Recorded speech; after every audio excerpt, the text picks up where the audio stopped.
ஓசூரில் பழைய பொருட்கள் கிடங்கில் ஏற்பட்ட பயங்கர தீ விபத்தில் சுமார் 1.5 கோடி ரூபாய் மதிப்பிலான பொருட்கள் எரிந்து சாம்பலாயின.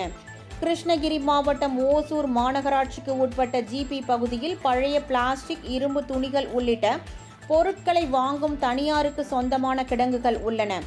இந்த கிடங்கு ஒன்றில் நேற்று நள்ளிரவு திடீரென தீ விபத்து ஏற்பட்டது. தகவல் அறிந்து வந்த தீயணைப்பு படையினர் தீயை கட்டுப்படுத்தி அணைக்க முயன்றனர். ஆனால் தீ கட்டுக்குள் அடங்காமல் எரிந்ததால் 10க்கும் மேற்பட்ட தீயணைப்பு வாகனங்கள் வரவழைக்கப்பட்டு தீ நீண்ட போராட்டத்திற்கு பின் அணைக்கப்பட்டது. நள்ளிரவு ஏற்பட்ட தீ விபத்து காரணமாக அந்த பகுதியில் உள்ள குடியிருப்புகளில் இருந்து பொதுமக்கள் உடனடியாக வெளியேற்றப்பட்டனர். இந்த தீ விபத்தில் சம்பங்கிராமையா மற்றும் சுரேஷ் ஆகிய இருவருக்கும் சொந்தமான கிடங்குகளில் இருந்த சுமார் 1.5 கோடி ரூபாய் மதிப்பிலான பொருட்கள் தீயில் எரிந்து நாசமானதாக தகவல் வெளியாகியுள்ளது. இந்த விபத்து தொடர்பாக போலீசார் வழக்கு பதிவு செய்து விசாரணை மேற்கொண்டு வருகின்றனர்.